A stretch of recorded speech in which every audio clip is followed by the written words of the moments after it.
committee for the past 2 months, but I'm also director of advocacy for China Aid Association. And so for this panel will be the role of religious freedom in the fight against autocracy and totalitarianism. And I'll invite a visiting research fellow at Hudson Institute, Monica Palatek.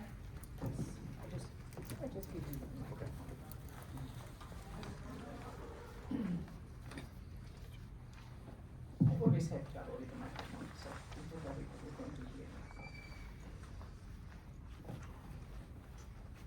I just arrived back to Washington, D.C. this morning, and a couple of days ago, actually 1.5 days ago, I was still in Ukraine. And we were researching religious freedom, among other topics. Traveled to different regions, from the north to the west, to the east, and to the south. Oleksandrivka, a village rather, in Kherson Oblast. It was shelled for over 8 months. Not a single house is intact. Not a single church, not a school, nothing. There's no electricity, nothing. How you can imagine a destroyed village, this is it. From the beginning of the Russian invasion, church organizations throughout Ukraine organized evacuation. They saved millions of people. They helped them. Yes, I told you I have issues with the microphone. Millions of people, they evacuated them. Helped distributing food. Churches technically transformed into shelters, a safe place for all, especially in times of war and oppression. Religious freedom can be therefore paramount to safeguard democratic societies, because without the ability to think, worship freely, believe, and without the toleration of others' belief, democracy just doesn't exist.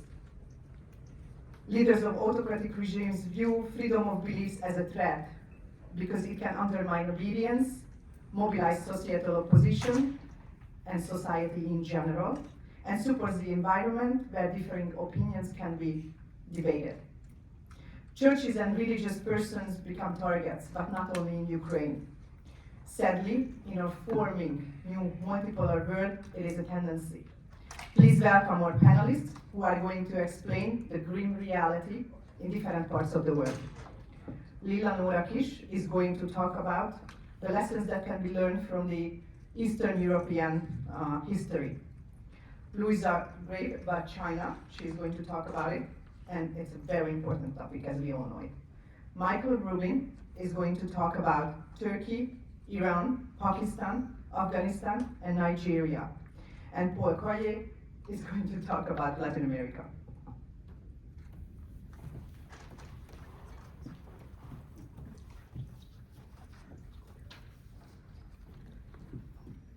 It is a great honor to stand before you today to discuss this critical importance topic of religious freedom in fighting against totalitarian regimes. As Pope John Paul II so famously stated, quote, "Religious freedom is the cornerstone of human dignity and the bulwark against totalitarianism," unquote. This quote carries with it the weight of a man who lives through the sum of the worst time of human history, and saw the power of faith and freedom to overcome even the most oppressive regimes. Pope John Paul II was not just a symbolic figure, but the true champion of human rights and dignity. He played a pivotal role in the collapse of communism in the Eastern European bloc, offering support to the solidarity movement in his native Poland and encouraging other nations to seek freedom and democracy. In recognition of his legacy, the recently belated Pope Benedict XVI made his historical decision to beatify Pope John Paul II, and then later he was canonized as a saint by Pope Francis. So, as we gather today to discuss the critical importance of religious freedoms, let us remember the heritage of Pope John Paul II and his fellow Central and Eastern Europeans. Their heritage and the common denominator of them is very simple but noble. They had courage. They had courage to stand for the freedom Their bravery inspired others and served as a reminder that freedom, human dignity, cannot be taken for granted. That is the heritage of the Central and Eastern European region, and that is the common heritage of all of us. It is the testament to the power of the human spirit, the will to stand up for what is right, even in the face of immense adversity. As we continue to experience new threats to international religious freedoms all over the world, we must draw upon the lessons of the past and remember the sacrifices of those who were fighting for the freedoms. They know religious freedoms are not strongly correlated. Religious freedoms are strongly correlated with all other fundamental freedoms and human rights. This is especially true in Europe, where religious freedoms are not just about individual rights. Religious freedoms are also about public identity, or with a more European term, national identity. Therefore, preserving religious freedoms is also preserving the nations, preserving the states, and the nationhood. Let me take you on a journey to Hungary, the seventh oldest state in the world, established in the year 1000 as a Christian state. Christianity and statehood go hand in hand with a 1,000-year history of Judeo-Christian values being vital to preserving the nation's identity. In this development, the religious communities, especially the churches, became a safe haven for dissent and the basis for organizing resistance, especially during the times when people, churches, priests were persecuted by foreign oppressors. And here we have the private-public feature of religious identity in full display. The religious beliefs, which are elements of individual identity on the one hand, are inseparably connected to the national identity as a collective identity on the other hand. Now imagine a world where totalitarian regime tries to abolish the religious identity. The national identity is at risk of being erased as well.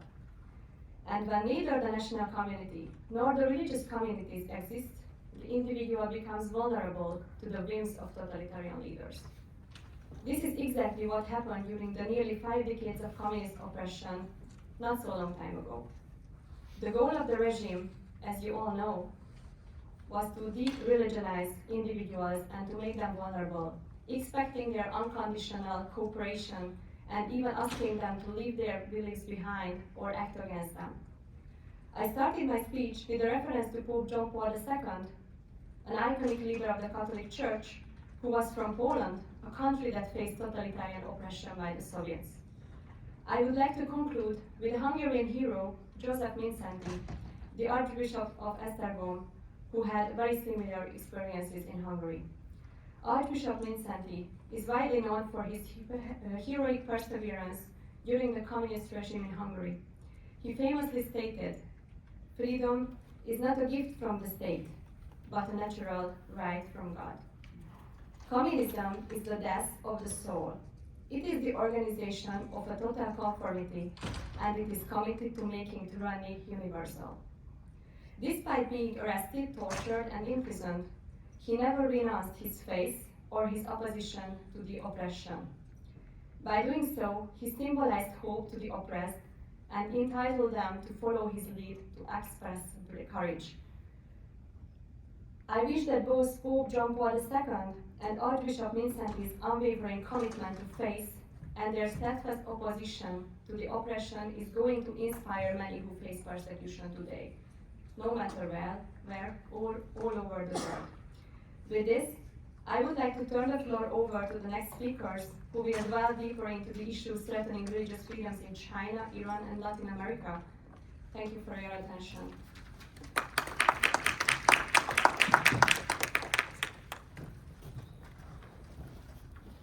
Good afternoon. My name is Louisa Greve. I'm Global Advocacy Director for the Uyghur Human Rights Project. And it really is a pleasure to follow Lila, giving us these stories of heroic perseverance and some of the timeless fundamental truths about the role of conscience and religious freedom in our political and civil life. Today I want to briefly talk about 4 aspects to this problem.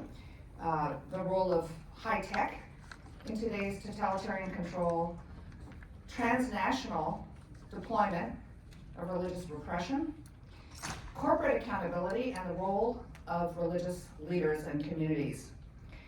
So today we know that the totalitarian control is powered by the technology that makes our lives easier. We know that our phones, the phones in the hands of Uyghurs, of Tibetans, of dissidents around the world can easily be infected with the hacking, the malware, the tracking, the surveillance. But it goes beyond the tracking and the censorship. It goes to targeting individuals for the kind of kinetic repression that invades not only outward expression but bodily integrity. So in China, for example, Uyghurs were detained for saying "Assalamu alaikum." One symbol expression, hello, which is not religious extremism. It's a common greeting for over 1 billion Muslims around the world, whether they speak Arabic or not. They use this Arabic expression to say hello. Wearing a headscarf, having a prayer rug at home, having a Quran at home, accessing an app to read the Quran. The way that China has developed an all-seeing national network, combining GPS, required apps to track people, what they say, what they do, and where they are, has created a kind of totalitarian nightmare that I think we've seen in movies. We certainly saw it in 1984, but we also saw it in, what's the name of that movie? Other movies showing that, the chips, nearly all around us, and we voluntarily carry this, and that in the hands of a government determined to wipe out independent conscience and prevent any challenge to the state's supremacy and loyalty to the state is highly dangerous, and it's led to a genocide of the Uyghurs and is rapidly engulfing the Tibetans, and it won't stay there. The thing about high tech is that it's embedded in all our supply chains. So when the Chinese companies with great subsidies from a totalitarian government, I will say totalitarian of China, can help collect data. Big data is needed for artificial intelligence. We're all thinking, we are bombarded by a lot of messages about how artificial intelligence will improve our lives. It improves healthcare. It improves business operations. In the metro here in Washington, you see ads about AI helping, federal workforce, logistics people. In the hands of totalitarian regime, it is used purely for control, and this extends also to the Internet of Things. And I'm sure that you've seen the headline from the UK where there was a sweep of government cars and a locator device was found inside a factory-sealed auto part that had been imported and was found its way into government cars in the UK.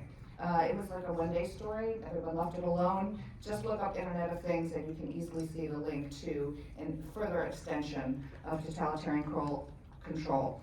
Now the next, and smart cities also be suspicious. Allowing these cross-border uses of technology also creates dependency, and particularly on the countries that are a big part of our supply chains. And that may not be true of Afghanistan, right? And it may not necessarily be true of other countries with the temptation to suppress religious dissidents, but it is true of the economic and manufacturing powerhouses where the dependence on those supply chains emboldens, for example, a country like China to be able to influence the votes at the UN, and to be emboldened to carry out expressions of its wish to suppress and disrupt religious practice on other countries' sovereign soil. So that leads me to transnational repression. Of course, we have examples like ISIS, which knows no boundaries and wants to conduct war, slavery, sexual enslavement of women, and every kind of suppression of dissidents. And of course, we've been featuring Yazidi here on this conference. But we also have, of course, the state actors, which in many ways are already embedded in the global systems, from the Postal Union to the International Labour Organization to every other kind of practical agency of the UN, to the sustainability funds of the UN, which China's a major donor of.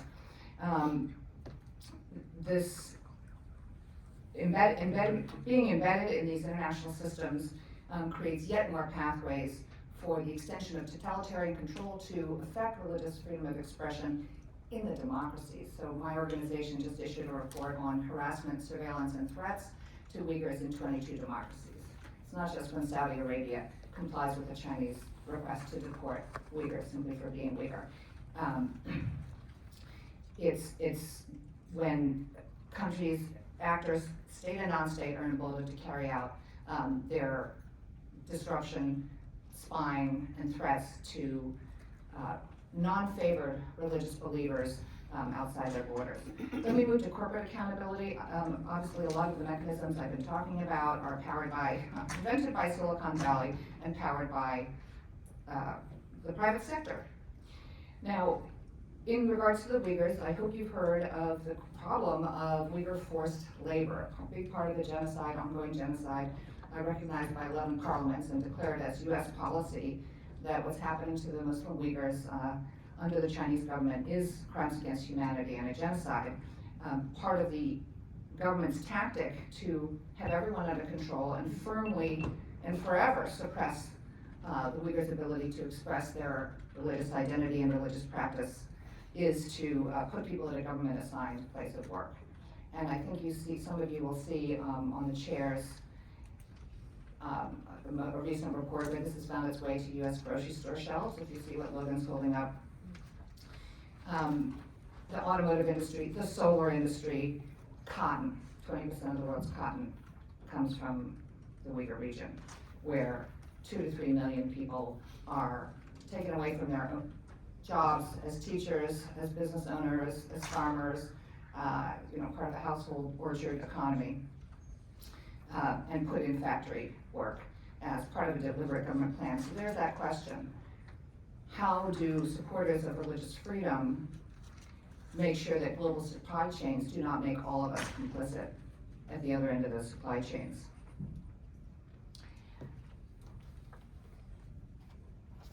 And finally, I will move on to the obligations and the roles of religious communities in free countries, both those who are under creeping repression, even in what we might call totalitarian systems.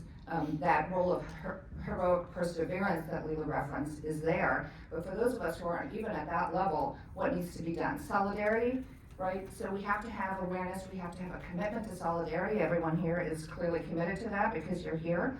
And I just want to give a few very interesting examples. You may know that 30 clerics from the World Muslim Communities Council, which is based in the UAE, just took a trip at the invitation of the Chinese government to see for themselves what was happening to the Uyghurs and whether it wasn't in fact true, as the Chinese government declares, that everything is fine for Uyghurs and everything that the Uyghur communities around the world, including here in the US, it's just all a lie, or it's concocted by the US government as a plan to keep China down.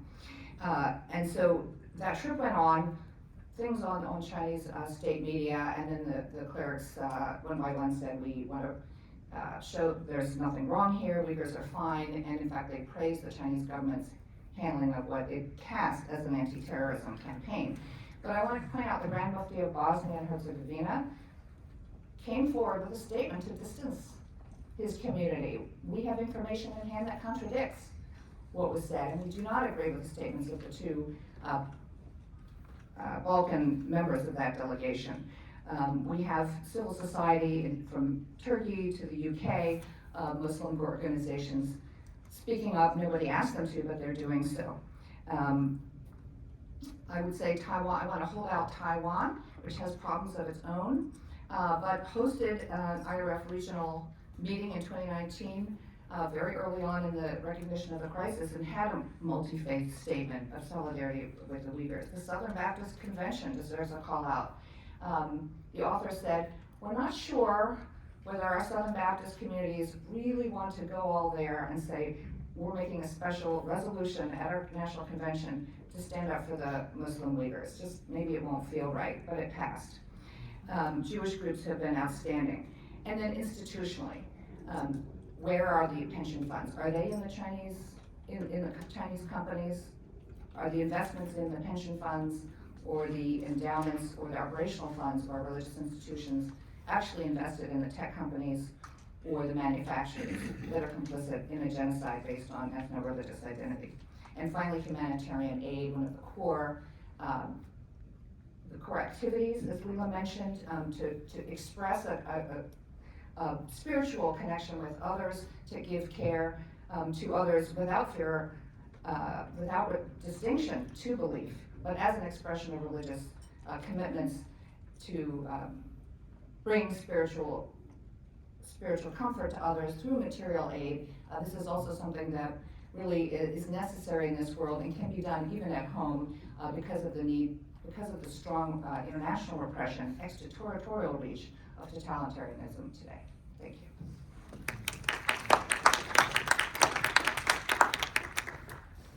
Thank you, Louisa. It's going to be hard to follow those previous two speakers.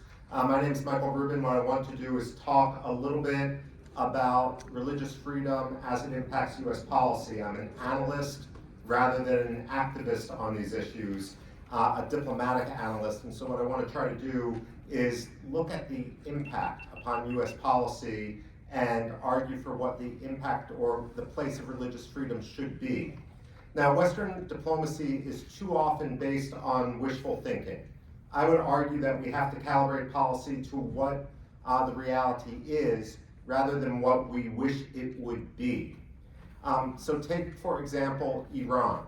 Many people are following the protests right now. Few people realize that the protests have been especially brutal in Iranian Kurdistan and in Iranian Baluchistan. Mahsa Amini, the young woman who was beaten to death for her dress, was not just an ethnic minority, an Iranian Kurd, but many of the Iranian Kurds are also Sunnis, as are the Baluchis, and so it's a double whammy against them. Or if we want to look back at Mohammad Khatami and the so-called reform era, this is at a period in time in which I lived in Iran. They used to call me Pesare Shaitani Bozorg, son of the great Satan. And while there was all this rhetoric about a dialogue of civilizations, if you look at the State Department human rights reports at the same time, you see increasing brutality, for example, towards the Christian community, especially towards the evangelical Christian community, and the growing number of Iranian converts at that period in time. Or if we want to look at Afghanistan and the Taliban, the whole peace process that first the Trump administration and then the Biden administration engaged in was predicated on this notion that the Taliban had become moderate. Now, that obviously was false, but if you wanted to look at any metric, whether in Iran or in Afghanistan, what I would argue, and as a theme of my talk, is that religious freedom truly is the canary in the coal mine. It's the way in which we can look and focus upon the reality of the situation in these states, rather than simply the window dressing which diplomats want to craft in order to pretend things are better. We can certainly look at the same thing when it comes to backsliding. Pakistan is a special case, but a lot of people forget that in the 1950s, Hindu holidays and Christian holidays were marked as national holidays inside the Islamic Republic of Pakistan. Now that no longer, and I mean, for example, Farnaz Isfahani and Hussein Haqqani, the former ambassador of Pakistan, who's now at Hudson Institute, make mention of this. The point is that if we want to trace the growing problems we have with regard to Pakistan's application of blasphemy laws, Pakistan's support for international terrorism, and so forth, perhaps the metric which most coincides to Pakistan's descent into the abyss of terrorism and terror sponsorship has been the decline of religious freedom in that state. The same thing is true with regard to Nigeria. I was shocked when Secretary of State Anthony Blinken removed Nigeria from the religious freedom watch list. Now, when Muhammad Buhari, the president of Nigeria, became president, there was some nervousness. After all, who was Muhammadu Buhari? He gained his fame as a military officer involved in the Biafran genocide, which of course disproportionately targeted Christians. It wasn't that he was involved, it was that he was involved with great enthusiasm. Now today, while we can say that religious freedom has gotten better, they're no longer on the watch list, the fact of the matter is, when we see militias and vigilantes move into the southeastern areas. We see them being moved in government provided buses and government provided trucks. In reality, there hasn't been any change. We would recognize that, and we would recognize the true character and the problems in Nigeria today if we focused objectively on the religious freedom issues rather than simply on the diplomatic niceties and the wishful thinking that led Nigeria to be taken off what should have been an objective watch list. Now, to conclude, and then we will hopefully have some time for questions at the end of the panel. Too often, I would argue, the State Department treats religious freedom reporting requirements as a headache, an inconvenience, or an impediment to diplomatic initiatives. I would argue again, however, that religious freedom really is the canary in the coal mine. Respect for religious freedom is the only factor I can think of that accurately gauges the sincerity of reform within society. Too often we're dealing with the problem of rogue regimes, as defined by Madeleine Albright and Sandy Berger so many years ago, or revisionist states that want to change the post-World War II liberal order. We can look at them and we can try to put lipstick on a pig, but if you want to see the reality, there has never been a successful reform effort in which religious freedom was not respected. And I would conclude finally by saying, it is a fundamental U.S. interest, therefore, to promote religious freedom as a top goal of diplomacy. Because the trickle down, even though I focus much more on terrorism, I focus much more on nuclear proliferation in my day-to-day work. I do not focus on religious freedom. But analytically speaking, the trickle down impact of respecting religious freedom and holding countries and regimes to account will bolster other elements of U.S. national security concern. Religious freedom isn't simply a tangential issue which activists can sit around and discuss. I would argue that it's actually the path to much more broadly improving U.S. national interests in a bipartisan way. Thank you.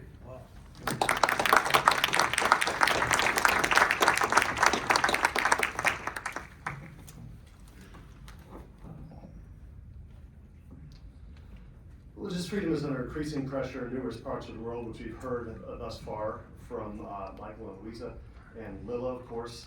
From Nigeria to Russia to Ukraine to China. I actually lived in China for about 2-3 years, saw a lot of what's going on there. And China has played a significant role in exporting, as Louisa intimated, their methods of control to every other part of the world, including Latin America. Latin America is a region that we are tied with in the United States closely. Our destinies are tied together closely. It's our own hemisphere, but yet we, in what I like to call Gringolandia, tend not to pay a lot of attention to it, and we should.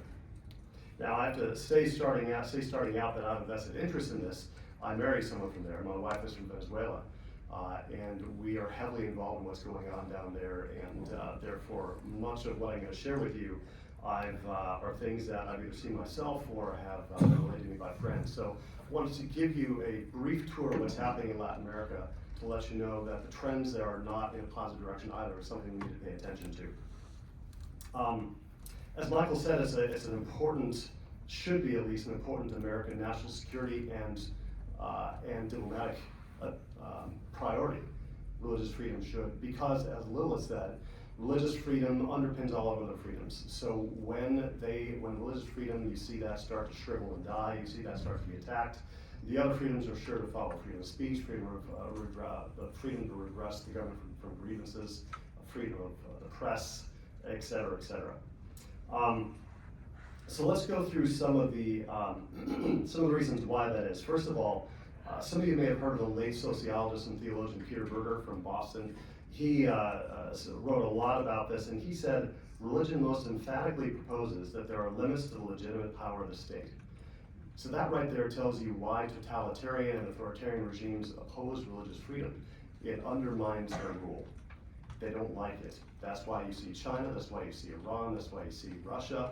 That claims to be a Christian nation. Nevertheless, they might have an emphasis on Russian Orthodox faith, but they don't have religious freedom. I'm going to start with Mexico as a specific example. In Mexico, part of the problem is provisions in the Mexican Constitution that pursue strict separation between church and state, very strict. And so different governments have interpreted it different ways. The government of AMLO, the gentleman currently in power, and his party, the Socialist Workers' Party, have interpreted it exceedingly strictly so that people, priests, bishops, that, for instance, when he was running for election, various Roman Catholic clergy didn't advocate voting against him. They just said, look at the different candidates, look at the issues, and then vote according to your conscience. And for that, they got threatened with prison. That's a problem, I think. So that's Mexico. That's a constitutional issue. The same or very similar provisions are contained in the constitutions also of El Salvador, Honduras, and Costa Rica, despite the fact that they usually don't enforce them the same way that Mexico has. In Nicaragua, the Roman Catholic Church has opposed the human rights violations and authoritarian actions of longtime President Daniel Ortega. For those of us that are older in the room that remember this guy back when, he's the guy that just will not go away. He has been in power there 27 of the last 44 years. He came in 1979, had a brief period where he was out and then right back in again. Not surprisingly, his wife is vice president, and the two of them have wielded such an enormous amount of corrupt influence through the country. And they see the Roman Catholic Church and the growing evangelical community there, which is now nearly half the population throughout Central America, as threats to the power. So they have done a number of things such as exiling and imprisoning priests and laity that they deem particularly troublesome and challenging to their monopoly on power. They've closed Catholic schools. They've even expelled Mother Teresa's missionaries of charity because they provided food to anti-government protesters once in 2018. Last March, the Ortega regime expelled the Apostolic Nuncio, the Vatican's de facto ambassador. A Nicaraguan Catholic bishop, along with Salvador's clergy and seminarians, have been held in a notorious prison that is known for torture for quite some time. The auxiliary bishop of Managua has been living in exile in the United States for some time after news reached him that he was on a list to be assassinated. In Argentina as well, Alberto Fernandez and his vice president and former president, Cristina Fernandez de Kirchner, the judiciary has been using litmus tests to try to keep Christians, whether Protestant or Catholic, from running for public office. They have threatened some Argentinian judges that refuse to toe the line. If they question things such as gender ideology, they can be impeached, and that's occurred down there. In Chile, very similar things have happened. They had, you might have noticed for those of you that follow South America, back in the beginning of September, they voted on a referendum on the Constitution that would have dramatically and radically changed social policy in many areas. A lot of people in the Catholic and the Protestant communities were advocating against this, and there were a lot of troublesome parts of that Constitution that would have resulted in a severe diminishment of religious freedom. Moving to Lula da Silva, who just regained the presidency in Brazil, he was so concerned about concerns on the part of the evangelical and Catholic community down there that he would restrict the religious freedoms, that he wrote a letter to those communities on October the 19th, just ahead of the election by 11 days, promising to observe religious freedom protections. Nevertheless, coming into power, there are signs that that is not the case. There's a lot of concern. Lula has said also things in the past when he was running for president the first time and then when he took power.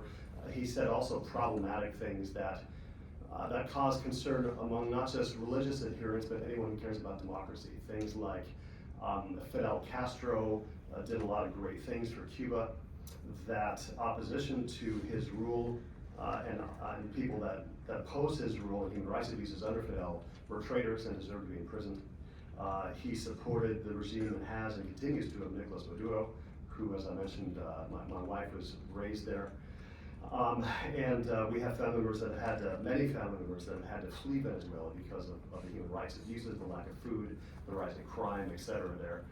So Lula's basically in with the wrong crowd, and a crowd that doesn't respect religious freedom along with other democratic freedoms. And so the trends in Brazil are troublesome, And that means that has great import for the rest of the region, because Brazil is by far the largest economy and the biggest polity in South America. Moving to Venezuela itself, multiple religious leaders and places of worship have been victimized by the regime or regime-aligned private groups. There has been a rise of anti-Semitism ever since Hugo Chavez took power in 1999. A friend of mine, Pincus Brenner, was for about 50 years the chief rabbi of Venezuela. He tells me that the rise in anti-Semitism, the Venezuelan people never were anti-Semitic. They were always warm and welcoming, and so Jews went there for decades, for actually hundreds of years. They first went there in, I think it was 1676. Then they had a thriving community, but because Hugo Chavez and after him Nicolas Maduro had to align themselves for geopolitical purposes with Hezbollah and with Iran and with Syria, they started putting out propaganda that was anti-Semitic, and that led to a rise in attacks on synagogues, Jewish schools, that sort of thing. So the population there has dropped by between 75 and 80% of Jews in Venezuela, sadly. Related to the Christian community, the United Socialist Party of Venezuela and its supporters, and this would be funny if you didn't have to live in Venezuela and deal with this. They've done things like they've rewritten the Lord's Prayer to say, "Our Chavez, who art in heaven." They've rewritten Christmas carols to talk about the glories of the Socialist Party of Venezuela and how it meets the poor's needs, supposedly, even though malnutrition for the last several years has been one of the leading causes of death among children.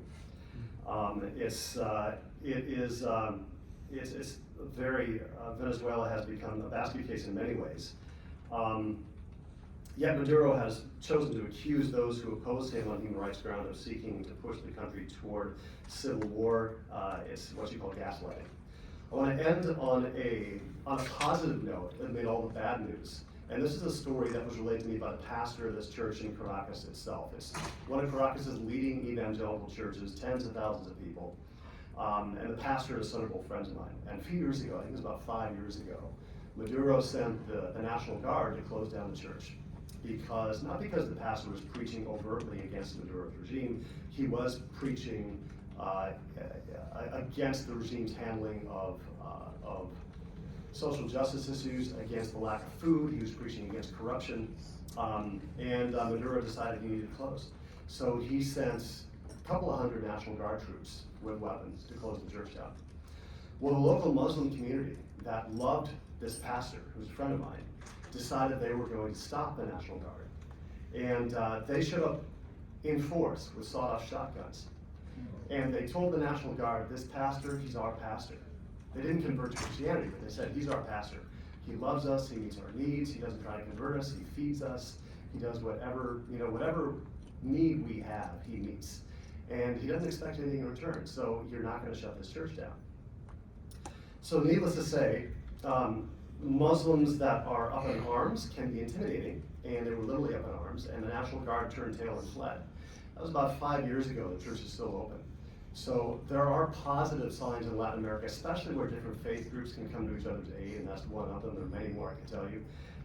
But such stories of collaboration aside, the prevalence, in my view, of left-leaning socialist governments in Latin America that show authoritarian tendencies and a proclivity from cracking down on religious freedom, again, because it threatens their monopoly on power, is a real concern for the United States.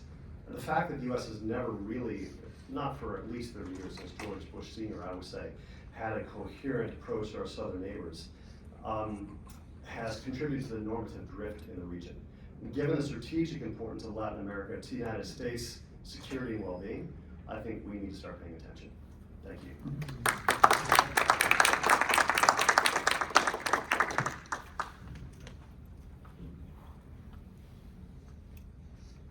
Thank you so much for all these great speeches, if I may say. And I guess we are happy to talk about it further and expand our topics, but I hope and I believe there are lots of questions in the audience, and we are happy to hear that. As you can see, we have amazing and excellent specialists, experts, and I don't know what else I could say, on the broader Muslim world, and Central Eastern Europe, China, Latin America, and I can answer your questions on Russia and Ukraine. Here's the mic. All right. No, please. You're there. Thank you.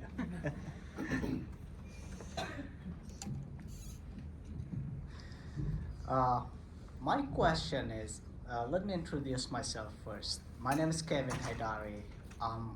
I belong to the Hazara minority, ethnic religious minority group in Afghanistan.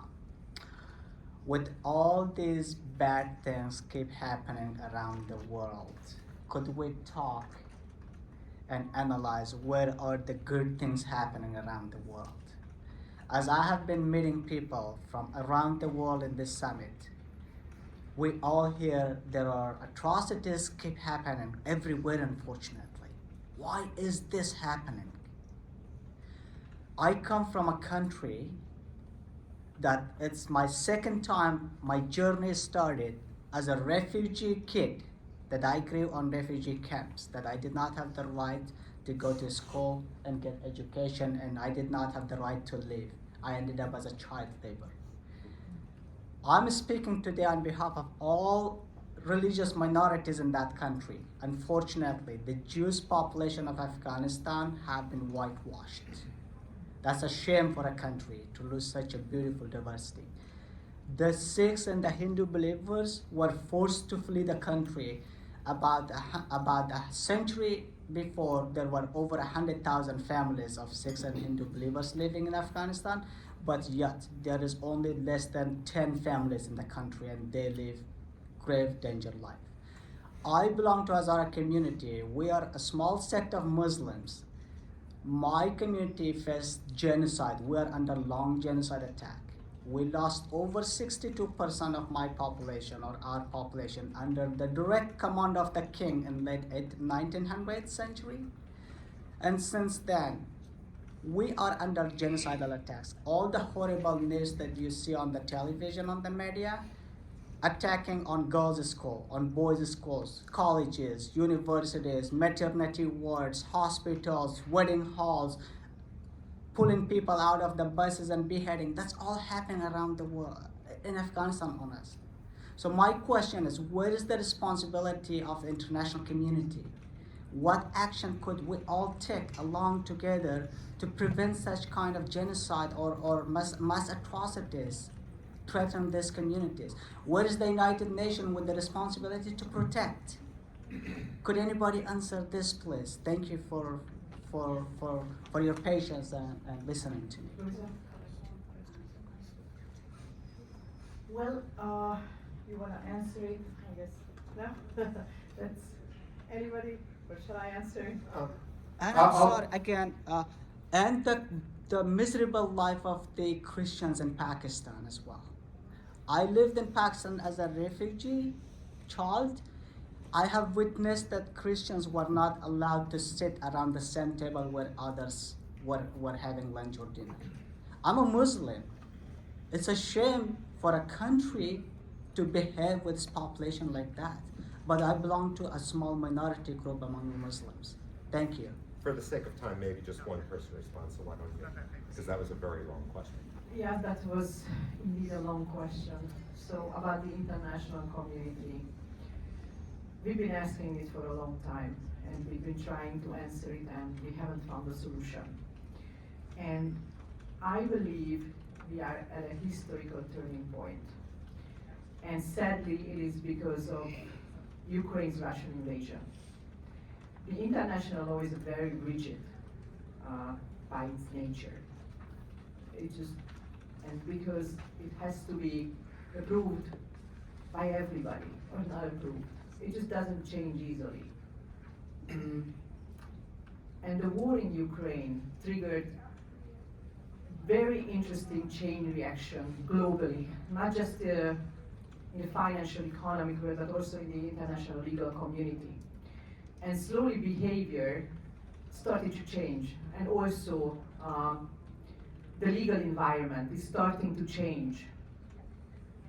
And it had to be a war in the heart of Europe. So we are hopeful, and believe me, we're trying everything that we can. And I guess I can speak in the name of the international legal community, as myself belong to that one. that we realized that something needs to be changed because international law is unable to prevent genocide and anything at all, because it's rigid and it's not accustomed to individual circumstances and situations. But now the community has realized that something needs to be changed. And especially you've seen Louisa mentioned the UN and China relation. The same can be mentioned UN and Russia. I mean, Ukraine was invaded by Russia was holding the presidency. I think I don't have to add any further. Any other question? Hi, my name is Cassandra Lawrence and I work with the Shoulder to Shoulder campaign. We're a multi-faith coalition that addresses anti-Muslim discrimination in the United States. Thank you so much for all of your work and for all of your work. I'm curious, like, it's sort of a two-part question. How are we defining totalitarianism? Because in the United States, we have seen both Democratic as well as Republican administrations using surveillance and securitization of Muslim communities and Black-led civil rights organizations to criminalize and entrap communities. So I'm curious, like, how we're holding quote-unquote democratic countries to these same standards to address human rights and religious freedom. Thank you so much for your question. Absolutely, tools can be used for good, for a little bit, things that are a little bit bad and things that are terribly, terribly bad. And so that the role of all people of conscience and of policymakers and those who are accountable to the electors who vote them need to parse those questions. So it's never to say that because there are totalitarian trends around the world that the democratic countries are all completely fine in their ability to respect civil liberties, to understand the importance of religious freedom. And it's constantly contested, and of course the biggest mark of the dividing line between a country that's still okay to solve these terrible problems of civil rights violations versus a country that we're so worried about the trends going absolutely the wrong direction is whether they can still be contested or not.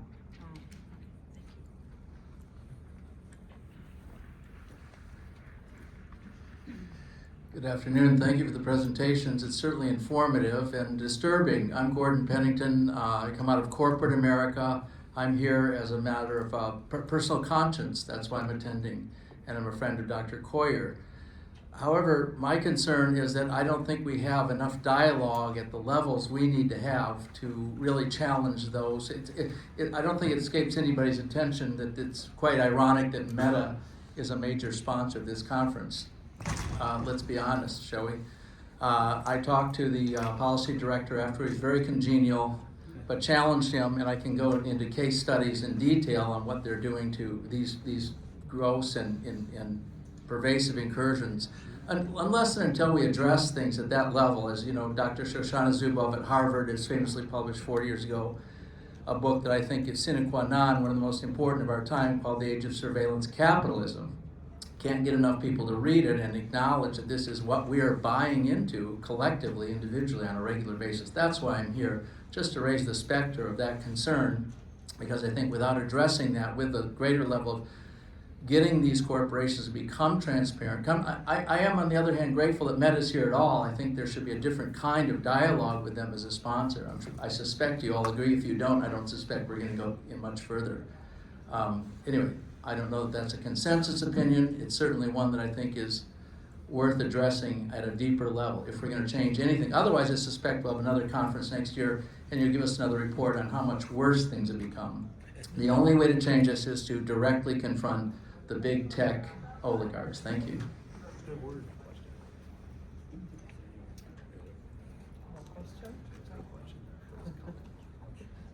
Any other question from the Nobody wants to touch that? Well, Thank you. the question was, I guess, that how we can address it to the big tech companies, right? This is a nice little chat, but it doesn't go anywhere unless we do that. That's just one opinion. Thank you for letting me speak. There's no question, conferences like this are not intended to be the end of the story. They are intended to raise questions that can be followed up in other forums of power, for sure. Yeah, this is on, yeah. And I would just add, and this kind of combines Gordon's comments with the previous comments as well, that, the global community is kind of an amorphous idea to begin with. So I understand that we want, them, whoever they are, to do the right thing. But that's difficult at best to ever occur. Usually it has to be national governments that have their moral responsibility for looking after their own nation, their own citizens that have, that are going to act. And if they're not going to act, or they are reticent to do so, I think that's why people like us and the organizations we represent, it's important for us to keep doing the work that we're doing. It's important for civil society to, for these different organizations to rise up and take certain causes and push those causes with their governments. If that's not going to happen, if we don't stand up and do something, then there is going to be no change. Any other questions or comments?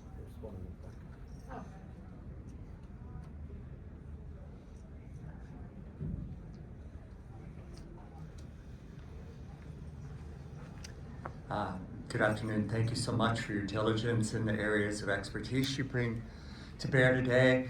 And I'm a little bit like Gordon. Well, I've had background in faith and missions organizations, marketplace, technology sector. I'm a wealth advisor by profession. I've served 2 terms as a Kansas state legislator, led a number of initiatives, and I'm a key contributor on many initiatives. But when you talk about government, so I just recognizing, like historically, governments have had much influence in the way things happen and what they deliver, but it seems like there's like a technocracy bringing in the thing of technology companies, and there's this triad of governments, media, and technology companies.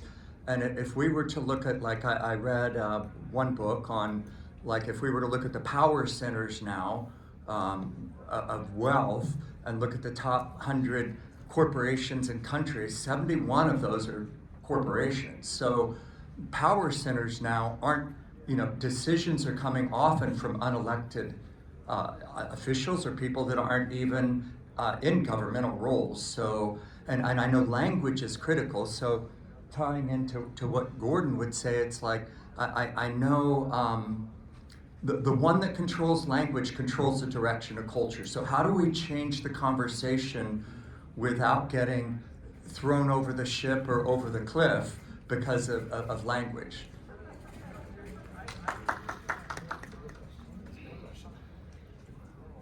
I'll take one part of that question. What I would say that while I focus on the Middle East and Africa, oftentimes that means not simply engaging with diplomats. In fact, I try to keep that to an absolute minimum, but rather talking to ordinary people on the streets, spending a lot of time at tea houses, schools, and also talking to international businesses. And one issue I don't believe the United States takes enough advantage of is the sensitivity of many of these corporations with regard to reputational risk. And I could give one, I wrote a piece recently with regard to how British Petroleum, for example, increasingly has an Azerbaijan problem. And we don't need to go into the details there, but suffice to say there's Azerbaijan on Freedom House rankings ranks less than Russia in terms of freedom, and there's some other over-the-top issues that are ongoing with regard to the Armenian populated enclave in Nagorno-Karabakh, Artsakh, and so forth. The point is, when I talk to European oil firms, that we see headlines about the business contracts that they want to deal with Iran. If you actually follow up, very few of them actually put the money into the country. And when you talk to them privately, they're afraid of the ramifications of doing so. They just want their foot in the door should anything actually change. When the White House says that they don't have any power, and whether this is a Democrat or a Republican, I would argue that the bully pulpit of the Oval Office or the bully pulpit of any congressional or Senate chair is tremendously powerful to focus some attention on these issues that can't necessarily be addressed quickly, at least, through legal mechanisms. Therefore, I would actually urge policymakers to be much more forthright, much more aggressive with regard to the sensitivities of some of these corporations towards their reputation.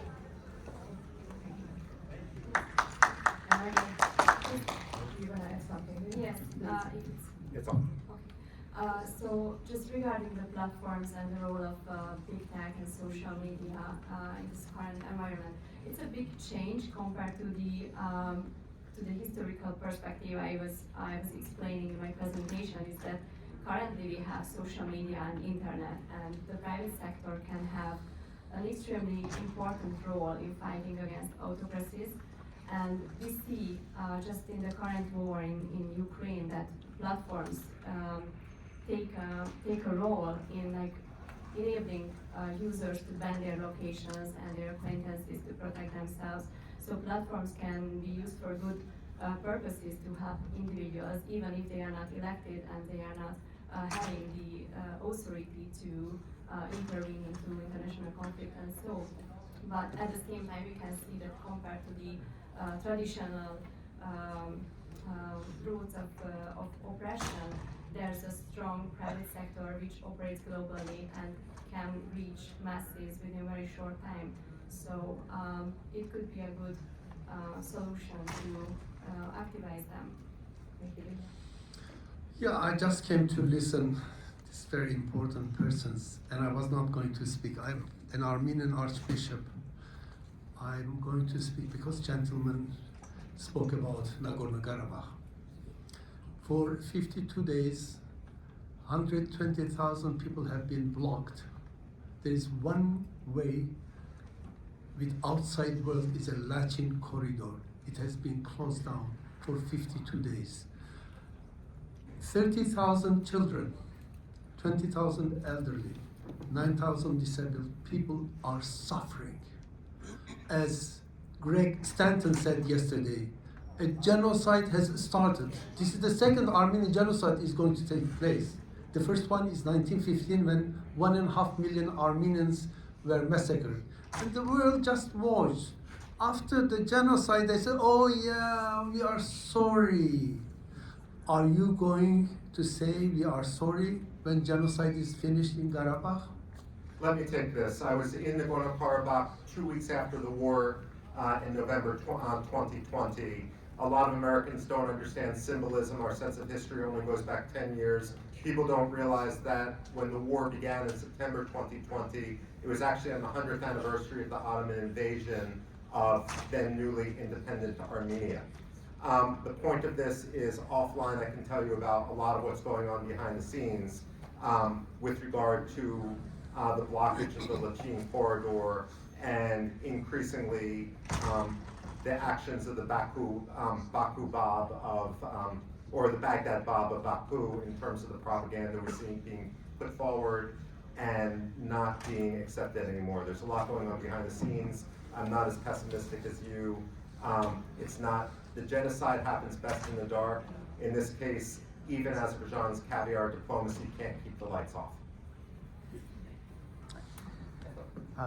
I'm sorry, only if you're very short. I mean, You mean by height? But if your question is going to be short, then we can allow you. Yeah, so no, thank you for your presentation. This is really important. Two things I just want to sort of mention, I think this is important, is that you can't separate the ideology from state practice when it comes to denying freedom of religion. And one is religious nationalism. And I think religious nationalism is a big hole that's missing in many of the sessions I heard about the lack of freedom of particular minorities. And an example of that is what's happening in India. There's an increased, slow, soft genocide taking place with the persecution of not only Muslims but also Christians, with lynchings and on a daily basis. And I'm really surprised that a panel in an important forum like this is excluding India from the discussion here. And I'm curious as to why nobody was talking about India. Is it purely political power, whatever? So I'd like for some people to at least acknowledge what's happening in terms of religious nationalism in India? I can actually take that. Unfortunately for time, this was a relatively short panel, Yeah. but yesterday in the Defending Our Track, we did have a specific event dedicated to South Asia, focusing on ethno-religious diversity and the need for collaboration amongst the different groups. Right. And I believe that was recorded, so if I get your contact information, I can send it to you. Okay. And But I'd then love to that- hear anyone. here if they Unfortunately, want we are gonna have to cut time, but we can move this conversation with the panelists Sure. into the hallway. Maybe I should too. Thank you. Okay. Thank you. So thank you so much for our expert panelists to participate, and thank you so much for the audience and the questions as well. And I believe showing a panel or participating in a panel that is global by its nature, or how that's how we plan it, you can see that a single issue as religious freedom is such an important issue nowadays. And when we put it in a global perspective, it's even a bigger problem, and it describes really, and it shows a grim reality. And just as Michael said it, we really need to focus on it and do something about it. So please help us on that. Thank you so much for your attention.